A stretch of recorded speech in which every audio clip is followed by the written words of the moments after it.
J'aimerais juste dire merci au pasteur pour l'annonce et merci aussi à Rosa.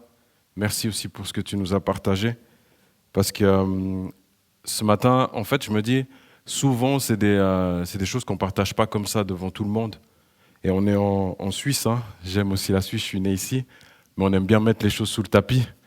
Et là, franchement, bravo, parce qu'il faut avoir du cran et du courage. Gloire à Dieu. Et en lien avec ce que tu nous as partagé, j'ai envie de dire 1 Jean 3, 8, qui dit que Jésus-Christ parut afin de détruire les œuvres du diable, de détruire vraiment ces œuvres-là.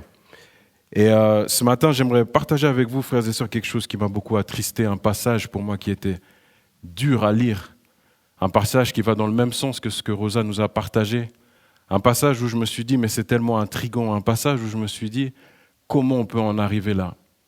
Un passage où je me suis dit, c'est tellement triste. Pourquoi ? Ça pourrait être moi, ça pourrait être vous. Et un passage où je me suis dit, non pas nous ce matin. Non pas nous. Pourquoi je dis non pas nous ? Parce que c'est le titre du message que je vais donner. Non pas nous. On va lire le passage 1 Samuel 28, depuis le verset 3 jusqu'au verset 20. Je vais le lire comme ça, on va gagner du temps. 1 Samuel 28, depuis le verset 3 jusqu'au verset 20. Samuel était mort, tout Israël l'avait pleuré et on l'avait enterré à Rama, dans sa ville. Saül avait supprimé du pays ceux qui invoquaient les esprits et les spirites. Les Philistins se rassemblèrent et vinrent installer leur camp à Sunem. Saül rassembla tout Israël et ils établirent leur camp à Gilboa. À la vue du camp des Philistins, Saül fut rempli de peur et son cœur trembla violemment. Il consulta l'Éternel, mais l'Éternel ne lui répondit pas, ni par des rêves, ni par l'Urim, ni par les prophètes. Verset 7. Saül dit alors à ses serviteurs, « Cherchez-moi une femme capable d'invoquer les esprits, et j'irai la consulter. » Quelle tristesse. Ses serviteurs lui dirent, « À Endor, il y a une femme capable d'invoquer les esprits. » Alors Saül se déguisa en enfilant d'autres vêtements et partit avec 2 hommes. Ils arrivèrent de nuit chez la femme. Saül lui dit, « Pratique donc la divination pour moi, en invoquant un mort, en faisant monter pour moi celui que je t'indiquerai. » La femme lui répondit, « Tu sais que Saül a fait la manière dont il a fait disparaître du pays ceux qui sont capables d'invoquer les esprits et les spirites. Pourquoi donc tends-tu un piège à ma vie ? Veux-tu me faire mourir ?» Saül lui jura par l'Éternel. « L'Éternel est vivant, il ne t'arrivera aucun mal pour cela. » La femme demanda, « Que veux-tu que je te fasse monter pour toi ?» Il répondit, « Fais-moi monter Samuel. » Lorsque la femme vit Samuel, elle poussa un grand cri et dit à Saül, « Pourquoi m'as-tu trompé ? Tu es Saül. » Le roi lui dit, « N'aie pas peur, dis-moi plutôt ce que tu vois. » La femme dit à Saül, « Je vois un Dieu monter de la terre. » Il lui dit, « Quelle est son apparence ?» Elle répondit, « C'est un vieillard qui monte, il est enveloppé d'un manteau. » Saül comprit alors que c'était Samuel. Il s'inclina le visage contre terre et se prosterna. Samuel dit à Saül, « Pourquoi as-tu troublé mon repos en me faisant monter ?» Saül répondit, « Je suis dans une grande détresse. Les Philistins me font la guerre et Dieu s'est détourné de moi. Il ne m'a pas répondu ni par les prophètes ni par des rêves. Je t'ai appelé pour que tu me fasses connaître ce que je dois faire. » Samuel dit, « Pourquoi donc me consultes-tu, puisque l'Éternel s'est détourné de toi et qu'il est devenu ton ennemi ? L'Éternel te traite comme je te l'avais annoncé de sa part. Il a arraché la royauté de tes mains et il l'a donnée à un autre, à David. Tu n'as pas obéi à l'Éternel, tu n'as pas fait sentir à Amalek l'ardeur de sa colère. Voilà pourquoi l'Éternel te traite aujourd'hui de cette manière. L'Éternel livrera même Israël avec toi entre les mains des Philistins. Demain, tes fils et toi, vous serez avec moi et l'Éternel livrera le camp d'Israël entre les mains des Philistins. » Aussitôt, Saül tomba à terre de tout son long. Les paroles de Samuel le remplissaient d'épouvante. De plus, il manquait de force, car il n'avait pris aucune nourriture de toute la journée et de toute la nuit. Amen. C'est un passage qui est triste ou pas? Un passage qui est triste, hein? Un passage où je me suis dit, non, pas nous. Non, pas nous. Pas nous. Que ça ne nous arrive pas. Que ça ne nous arrive pas. Parce que frères et sœurs, c'est une histoire qui s'est réellement passée, c'est une histoire réelle. Et là même, la Bible, elle nous montre, c'est l'histoire, frères et sœurs, du premier roi d'Israël. Ça veut dire, c'est ancré noir sur blanc que le premier roi d'Israël, il est parti chez quelqu'un qui invoque les morts. C'est l'histoire du premier roi d'Israël.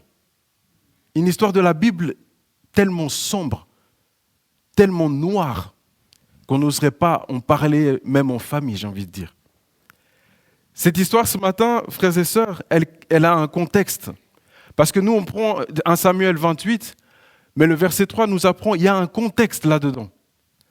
Il y a 4 faits qui sont intéressants dans ce contexte. La première, frères et sœurs, c'est que quand on regarde bibliquement parlant, c'est qu'il y a la mort du prophète Samuel.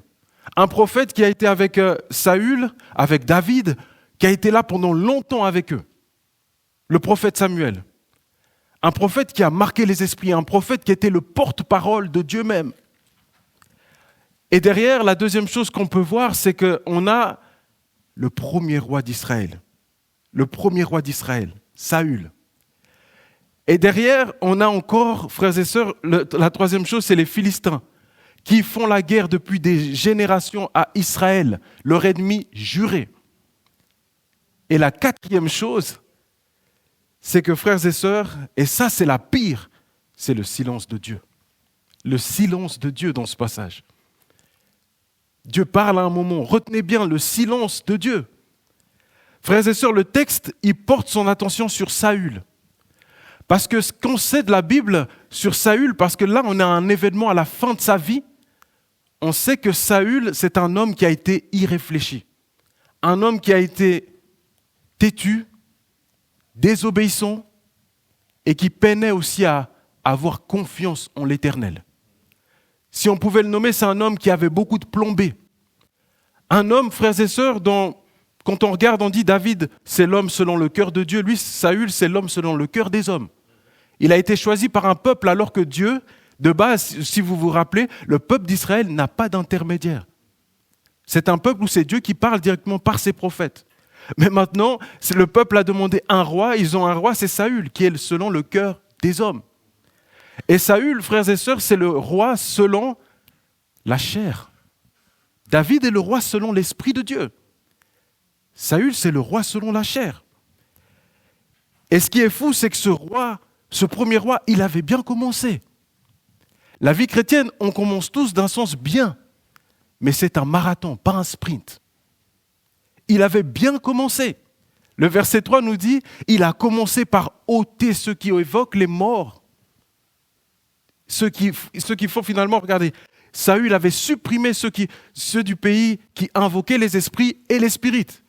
Première décision forte. Il a supprimé toutes ces personnes-là. Il les a dit, stop, c'est fini tout ça. Il avait bien commencé. Et pourtant, la Bible nous montre qu'à un moment donné, lorsque ça commençait à chauffer, à gâter, lorsque les Israélites, au verset 5, la Bible, quand elle nous montre qu'au verset 5, à la vue du camp des Philistins, Saül fut saisi de crainte. Fut saisi de crainte, dans ma Bible, il est marqué. Saül fut rempli de peur et son cœur trembla violemment. Je regardais même d'autres traductions, on parle que tout d'un coup, son cœur s'est mis à trembler comme une feuille. Frères et sœurs, quand on a peur, qu'est-ce qu'on fait? Frères et sœurs, quand on a peur, qu'est-ce qu'on fait? Frères et sœurs, qu'est-ce qu'on fait quand on a peur? Parce que Saül, frères et sœurs, il a tremblé comme une feuille, frères et sœurs. Et là où je me dis, c'est fou, parce que par la peur, il a manqué de réflexion. C'est fou, hein? La peur, l'angoisse. Certaines traductions de la Bible, elles parlent de l'angoisse. Il a manqué de réflexion. Il a manqué de réflexion, il s'est mis à trembler. Ça veut dire que par la peur, tout d'un coup, il s'est dit, je vais aller consulter quelqu'un. Consulter quelqu'un. Parce que Dieu ne me répond pas. Frères et sœurs, j'ai envie de nous dire ce matin, mais qu'est-ce qu'on fait quand Dieu ne me répond pas tout de suite? Est-ce que je reste là ou est-ce que je trouve un plan B et je fais ma propre réponse? Frères et sœurs, qu'est-ce que je fais? Qu'est-ce que je fais? Frères et sœurs, j'ai envie de dire ce matin, vaut mieux être dans la peur, mais rester auprès du Seigneur. Amen. Vaut mieux être dans la peur, mais rester auprès du Seigneur. Frères et sœurs. Parce que frères et sœurs, le fait d'aller invoquer, voir des spirites, voir des choses qui sont juste néfastes, interdites, c'est jouer avec le feu. C'est faire n'importe quoi. Pour ma vie, mais aussi peut-être pour la vie de ceux qui vont descendre de moi. C'est fou, frères et sœurs. C'est fou. Et c'est pour ça que la Bible nous apprend à persévérer. Dieu, des fois, nous teste dans notre foi, dans nos prières même, en nous regardant pour avoir l'obéissance de la foi. Il nous teste, il ne nous répond pas tout de suite. Dieu n'est pas un papa gâteau, n'est pas un papa bonbon. Ah non! S'il aurait répondu à Saül, est-ce que Saül aurait progressé dans sa marche chrétienne? Parce qu'il avait un plan B, frères et sœurs. Dans son plan B, il s'est dit, je vais vers le Seigneur, je vais voir, etc. Mais au même temps, s'il ne me répond pas, j'ai ma propre solution. Est-ce que parfois on n'est pas comme ça, on a notre propre solution? On vient, on prie parce que peut-être on a cette habitude, c'est ce qu'on m'a appris à l'église, c'est ce que mon pasteur me dit. Mais si Dieu ne répond pas, qu'est-ce que je fais? Qu'est-ce que je fais? J'ai mon plan B. Avec Dieu, frères et sœurs, ces histoires de plan B, plan C, etc., il n'y en a pas. Il n'y en a pas. Il n'y en a pas. Et nous n'avons pas à aller ailleurs que vers lui. Nous n'avons pas à aller ailleurs que vers Dieu. Non, nous n'avons pas à aller ailleurs. Frères et sœurs, je le dis du haut de la chair, le diable est un menteur. Il est fourbe, il est rusé. Là, c'est un roi. Ça pourrait être nous. C'est un roi, ça pourrait être nous. C'est un roi, ça pourrait être nous. Parce que le verset 7 est l'un des versets les plus pires de la Bible, les plus sombres, les plus noirs et même tristes de l'histoire d'Israël. Saül dit alors, après que le verset 6, il est cherché par les prophètes, par l'Urim, regardez par quoi? Le verset 6, il dit ici, Saül consulta l'Éternel. L'Éternel ne lui répondit point. Ni par des rêves, ni par l'Urim, ni par les prophètes. Ça veut dire dans l'Ancien Testament, tous les moyens par lesquels Dieu pouvait parler. Par les rêves, par l'Urim, c'est la tenue des prophètes, etc. Dieu ne répond pas. Dieu ne répond pas. Et là, au verset 7, la Bible dit que Saül dit alors à ses serviteurs, « Cherchez-moi une femme capable d'invoquer les esprits et j'irai la consulter. » Quelle tristesse! Quelle tristesse! Et derrière, même quand on prend le verbe consulter, c'est intéressant parce qu'on veut savoir quoi faire. C'est un verbe qui veut dire, mais quand on consulte le médecin, on veut savoir quoi faire. Je suis malade, médecin, dis-moi, je te consulte pour savoir quoi faire, quoi prendre. Et même pour avoir un conseil. Frères et sœurs, soyons de ceux qui vont chercher conseil chez le Seigneur. Soyons de ceux qui vont chercher conseil chez le Seigneur. De ceux qui vont chercher conseil auprès de la Bible. De ceux qui vont chercher conseil auprès des frères et sœurs. C'est important. C'est important. Et frères et sœurs, je le dis ce matin, on ne consulte pas ceux qui sont morts. C'est triste à dire comme ça, mais on ne les consulte pas. On ne les consulte pas, frères et sœurs. On se tourne vers le Dieu qui est mort, mais qui est aussi ressuscité. Amen. On ne consulte pas ceux qui sont morts. Si un frère, quelqu'un te dit qu'on va consulter un mort, il a peut-être son esprit de mon papa, et il ne faut pas faire ça. Frères et sœurs, c'est triste des fois de le dire comme ça, mais moi je dirais à mes enfants, si je pars, ne venez pas me chercher, etc. Ne venez pas. Frères et sœurs, ces choses-là, après, marquent toute une vie d'une famille, des générations complètes. On ne consulte pas ceux qui sont morts. On se tourne vers notre Dieu. Amen. Frères et sœurs, même pourquoi nous nous tournons vers Dieu? Parce qu'il est ressuscité. Amen. S'il était mort, on ne pourrait pas se tourner vers lui. C'est parce qu'il est ressuscité. Amen. Dieu est totalement suffisant pour notre vie. Dieu est suffisant, frères et sœurs. Saül, il savait. La Bible dit, et il est premier roi d'Israël. Écoutez, la Bible montre, il est le premier roi d'Israël. Il savait qu'est-ce qu'il avait droit, qu'est-ce qu'il n'avait pas droit. Lévitique 19, verset 31. Lévitique 19, verset 31. C'est les tableaux de la loi. Saül devait sûrement avoir lu ça. Ne vous adressez pas à ceux qui invoquent les esprits et aux spirites. Ne les recherchez pas, de peur de vous rendre impurs par eux. D'autres en parlent de peur de vous souiller. Je suis l'Éternel, votre Dieu. Ça veut dire, ayons confiance qu'en lui. Lévitique 26, il parle aussi de cela. Deutéronome, il parle aussi de cela. Si quelqu'un s'adresse à ceux qui invoquent les esprits et aux spirites pour se prostituer à eux, je me tournerai contre lui et je l'exclurai du milieu du peuple. C'est ça. Interdiction totale, frères et sœurs. Interdiction totale. Frères et sœurs, la Bible dit dans Osée 4, verset 6, « Mon peuple périt faute de connaissance. » Frères et sœurs, on est dans un milieu aujourd'hui, dans une société où il y a des choses qui sont permises, où même nous, les chrétiens, on ne sait plus qu'est-ce qui est biblique, qu'est-ce qui n'est pas biblique. On sait que maintenant, voilà, il y a plein de mélanges, où en fait, quelqu'un vient, il vient au nom du Seigneur, il vient tout seul, comme ça, il te dit, moi j'ai toujours opéré, tout seul, tout, et puis il te dit, ouais, je vais t'aider à guérir. Quelle est ton identité ? J'ai envie de dire, qui est ton pasteur ? D'où tu viens ? Moi, je m'appelle Wilson Bala, mon père est là. J'ai une identité, non ? Mon église, c'est qui ? C'est l'église des Beauvresses. J'ai une identité. J'ai tort ou pas ? Frères et sœurs, interdiction. Interdiction. Frères et sœurs, ce texte, il est là pour nous éveiller dans notre conscience. Ce texte, frères et sœurs, il est choquant, c'est vrai. Et on se dit, ah, c'est la sorcellerie et tout. Mais il est là pour aussi nous édifier, nous faire prendre du discernement et nous dire, faire attention à ces choses. Frères et sœurs, je vous le dis la vérité. Jeudi, j'étais avec Pasteur Dieudonné. Je ne savais pas que Rosa allait parler de ça. Je ne savais pas. C'est pour ça que je dis, frères et sœurs, que celui qui a les oreilles, qu'il écoute ce que l'Esprit dit. Parce que peut-être il y a des choses qu'on doit ce matin déposer au pied de la croix. Frères et sœurs, je ne savais pas. Il m'a partagé, Rosa va faire le témoignage, tout ça. Je n'ai même pas cherché à comprendre pourquoi, qu'est-ce qu'elle m'a dit. Il m'expliquait, mais il n'est pas rentré dans les détails. Et ça, je me dis, Saint-Esprit, qu'est-ce qui se passe ce matin ? Frères et sœurs, nous sommes aimés de Dieu. Nous devons prendre conscience. Dieu nous a payé à un grand prix par la mort du Dieu vivant, afin que nous marchions en conformité à sa parole.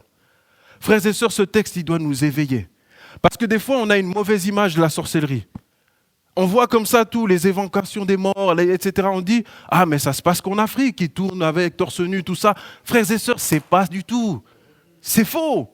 Ce n'est pas seulement en Afrique ou en autochtone, vous allez dans les fonds du Brésil, etc. Ils tournent autour d'un bois et tout. C'est faux, frères et sœurs. Frères et sœurs, je suis désolé, mais le mysticisme, l'astrologie, le jouer les cartes. Ah oui, jouer les cartes, les porte-chances, tout ça. Et frères et sœurs, je le dis ce matin, le yoga. Le yoga. Pourquoi, Wilson, tu dis le yoga ? Parce que le yoga, frères et sœurs, c'est l'attrait du moi. Le yoga, c'est quoi ? Ça veut dire que je me vide de moi-même. Je médite pour me vider de moi-même. Alors que la Bible me dit, médite la parole de Dieu pour être rempli de Dieu, rempli de son esprit. Mais si toi, tu te vides de toi-même, si ça c'est vide ce matin, d'accord ? On peut y mettre n'importe quoi. On peut y mettre n'importe quoi. Tandis que s'il est rempli de l'esprit, vas-y, va jouer voir. Tu vas vite partir. Amen. Tu vas vite partir. Frères et sœurs, soyons remplis de la vie de l'esprit. Soyons remplis de la vie de l'esprit. Soyons remplis de la vie de l'esprit. Et ne jouons pas. Papa, maman, grand-père, grand-mère. Je me suis souvenu d'un témoignage. Même mes parents ne savent pas. Nous, quand on était jeunes ici, moi j'habitais à Malais. Le terrain de foot, il était tout au fond, vers la vallée de la jeunesse, ceux qui connaissent. On allait jouer au foot, frères et sœurs, et il y avait une fille qui était plus âgée que moi et mes amis. Frères et sœurs, cette fille, tout d'un coup, comme ça, elle s'est prise pour une sorcière, etc. Mais nous, on était, comment dire, on ne connaissait pas, on ne savait pas, on n'allait pas à l'église. Les parents allaient, mais nous, on n'allait pas, on sortait pour faire du football. C'était le temps, frères et sœurs, où nous, on pensait qu'on allait devenir des grandes stars de foot. Et on allait au foot, et quand vous laissez sortir vos enfants, priez toujours pour eux. Petits-enfants aussi, priez toujours pour eux. Elle a commencé à nous dire, mettez vos mains et tout, puis on va compter à quel âge vous allez partir, etc. Moi, ça m'a marqué, parce qu'elle m'a fait peur. Pendant des années, j'ai eu peur que vraiment, comme elle m'a dit, à tel âge, tu vas partir, comme c'est court chez toi, machin. Et, frères et sœurs, on en rigole ce matin, mais ça fait peur, Si toi, tu n'as pas Christ, tu as peur et tu penses vraiment que ce jour-là, quand tu franchis cet âge-là, tu vas partir. Moi, je venais pour jouer au football, toi, tu me donnes l'âge à quel âge je vais partir. Mais à 12 ans et tout, ça fait peur, mec. Frères et sœurs, il ne faut pas jouer avec ces choses-là. Frères et sœurs, il faut fermer, comme le pasteur, c'était le pasteur Marty, si je ne me trompe pas, qui disait, par rapport à l'ennemi, il faut fermer les portes. Mais surtout, il faut donner la clé à Jésus-Christ. Amen. Il faut que ce soit Jésus qui ait la clé, comme ça, ses influences et tout, ils ne rentrent pas. Ces influences, elles ne rentrent pas. Frères et sœurs, ne rigolons pas avec cela. Ne rigolons pas. Et frères et sœurs, je suis étonné parce que nous sommes dans une société aujourd'hui où on a besoin de parler. Je lisais La Bonne Semence. Frères et sœurs, c'est fou. On a une société, on a besoin de parler. Mais Dieu a tout donné dans cette parole pour que nous puissions lui parler à lui. Rendons-nous compte qu'en lisant cette parole, nous pouvons parler au Dieu qui est puissant. Frères et sœurs, avec l'intelligence artificielle. Aujourd'hui, j'ai appris que l'intelligence artificielle fait que vous pouvez payer et comme si vous pouvez parler à Dieu. Incroyable. Incroyable. Frères et sœurs, pour vous, c'est bon, vous vous dites, ok, moi je crois en Christ, j'ai ma Bible et tout, mais pensez à la personne qui est désorientée. Pensez à la personne qui est faible dans sa foi, qui va aller payer et qui va aller se faire finalement arnaquer parce qu'elle parle avec un ordinateur qui génère plein de données et qui donne des réponses comme si c'était Dieu. Frère, on en est là, dans une société où il nous faut du discernement. Ce matin, on voit un roi qui est allé évoquer des morts. Il nous faut du discernement. Il nous faut du discernement. Parce que ces choses-là, elles sont bien là, même chez nous, dans notre belle Suisse. Rosal, on a témoigné. Frères et sœurs, soyons de ceux qui restons vers le Seigneur Jésus-Christ. Cette parole, elle est suffisante. Cette parole, elle est pleinement suffisante pour nous garder. Cette parole, elle est pleinement suffisante pour que nous n'ayons pas à aller ailleurs. Quand on lit le verset 8, c'est fou parce que Saül, et écoutez, c'est presque du cinéma. Alors Saül se déguisa, on enfila d'autres vêtements et partit avec 2 hommes. Ils arrivèrent de nuit chez la femme. Saül dit, pratique donc de la divination pour moi en invoquant un mort, en faisant monter pour moi celui que je t'indiquerai. Frères et sœurs, j'apprenais par la Bible qu'en fait, il a fait 12 à 16 kilomètres dans le camp où il y avait les Philistins, donc ses ennemis, afin d'aller consulter cette femme. Vous voyez comment la peur, tu perds tes réflexions. Frères et sœurs, des fois, je vous donne un conseil ce matin, c'est que quand on a peur, tu prends la Bible et tu prends un verset qui dit par exemple « Ne crains rien, ne crains rien, ne crains rien, ne crains rien ». Mais maintenant, tu ne le dis pas dans ta tête, tu le dis à voix haute. Comme ça, toutes les autorités, ils entendent. Amen. Comme ça, toutes les autorités, ils entendent. Tu prends ces passages dans Ésaïe où il dit « Tu es la prunelle de mes yeux », etc. Tu le proclames avec la bouche pour que les autorités, puis pour aussi que ton âme, elle entende et ton âme, elle dise « Effectivement, Dieu m'aime ». Et tu verras, la peur va tomber. Parce que par la peur, on a un roi ce matin, il va faire presque 12 à 16 kilomètres. Il va se mettre en danger. Parce qu'il a peur. Parce qu'il a peur. Et en plus, c'est fou parce que Saül, c'est fou. Il ment en plus à la femme. Lorsque la femme, elle dit, mais au verset 9, elle invoque les morts, elle dit, mais tu sais ce que Saül a fait à Saül. Elle dit à Saül, mais tu sais ce que Saül a fait. C'est lui qui a dit, non, mais on ne peut plus travailler, on ne peut plus avoir notre gagne-pain. C'est la honte pour lui-même. Et au verset 10, c'est fou parce que Saül, en plus, regardez comme le péché était une spirale incroyable. Saül lui-même, il dit, l'Éternel est vivant. Mes frères et sœurs, il s'est comporté comme si l'Éternel était mort, comme si Dieu n'existait pas. Il s'est comporté comme ça. Hein. Il s'est comporté comme si Dieu, il n'est pas là. Il a menti complètement. Et le pire dans tout ça, c'est quand vous arrivez au verset 12, vous voyez qu'en fait, cette femme, elle dit, lorsqu'elle vit Samuel, il fait remonter Samuel, elle pousse un grand cri. Mais tu as envie de dire, mais mon frère, ma soeur, si toi tu es professionnel, tu as l'habitude, comment tu as peur comme ça? Frères et sœurs, ça veut dire que l'ennemi est un menteur. Que tout ce qui est jeu de cartes et les restes, etc., l'ennemi ne le maîtrise même pas. Je vous dis, frères et sœurs, c'est que c'est comme un enfant, tout d'un coup, qui joue avec le feu, et dès que le feu, la flamme, elle devient trop grande, qui crie. Ça veut dire que l'enfant, il ne maîtrise pas. C'est fou, hein? Ce matin, c'est fou. Et derrière, comme on voit, en fait, le péché amène d'autres péchés. Il commence par aller par la peur, il manque de confiance au Seigneur, il désobéit le Seigneur, il va chercher quelqu'un qui évoque les morts.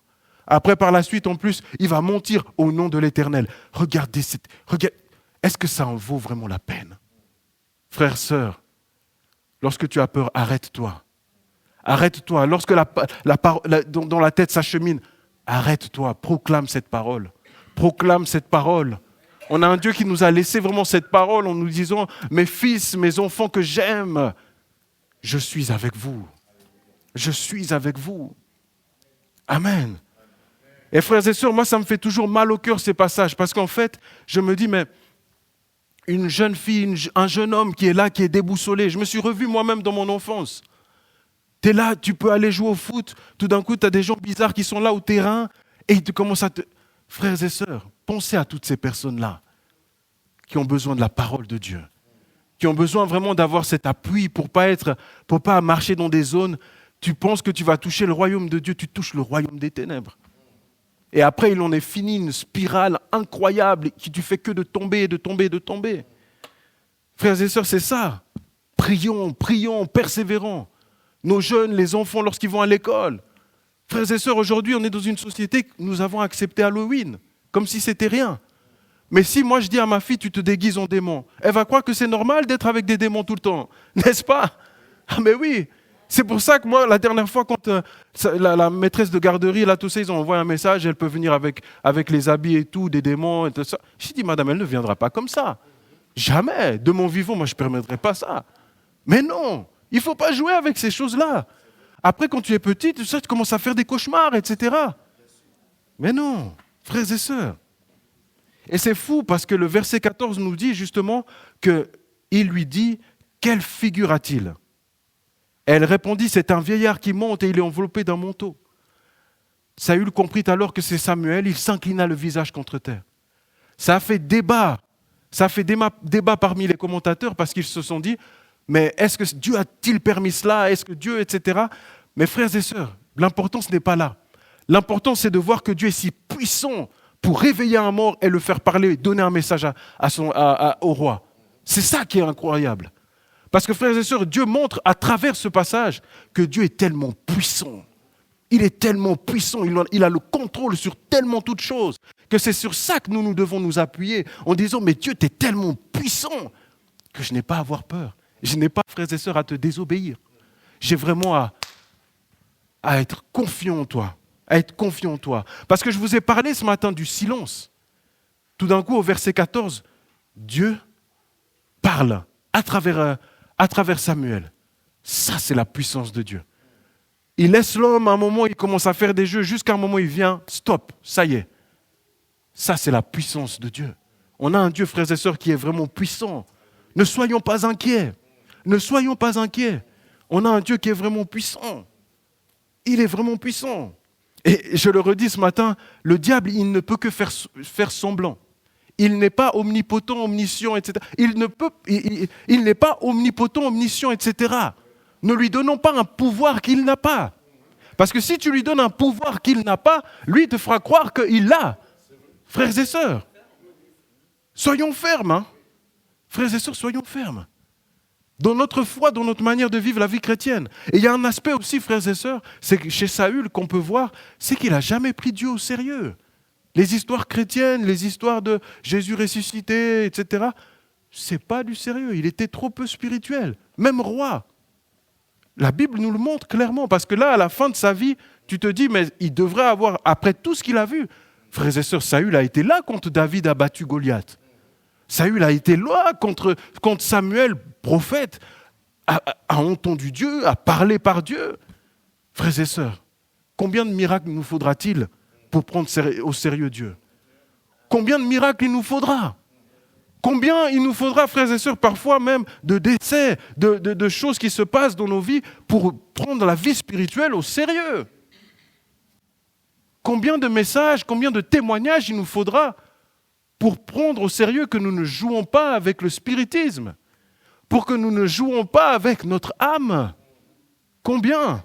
Combien, frères et sœurs? Parce que nous avons un Dieu qui est pleinement suffisant. Nous avons un Dieu qui est pleinement suffisant. Et regardez bien, frères et sœurs, c'est fou. Parce que dans ce même texte, lorsque vous allez au verset 15, la Bible dit, alors que Samuel maintenant va parler par Dieu, « Pourquoi as-tu troublé mon repos en me faisant monter ?» Saül répondit, « Écoutez, qu'est-ce qu'il répond? Je suis dans une grande détresse. Les Philistins me font la guerre et Dieu s'est détourné de moi. Il ne m'a pas répondu, ni par les prophètes, ni par les rêves. Je t'ai appelé pour que tu me fasses connaître ce que je dois faire. » Frères et sœurs, cette réponse, elle n'est pas anodine. Cette réponse, elle est en train d'accuser Dieu.